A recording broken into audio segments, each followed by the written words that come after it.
Nung nasabihan ka na ikay mag-judge sa The Clash, ano ang reaksyon mo?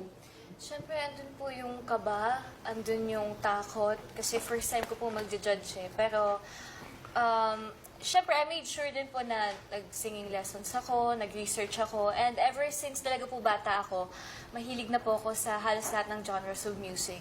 So, grabe po ako mag-research, and ayun, tinanggap ko po talaga siya kasi bago siyang chapter ng buhay ko, bago siyang chapter ng craft ko.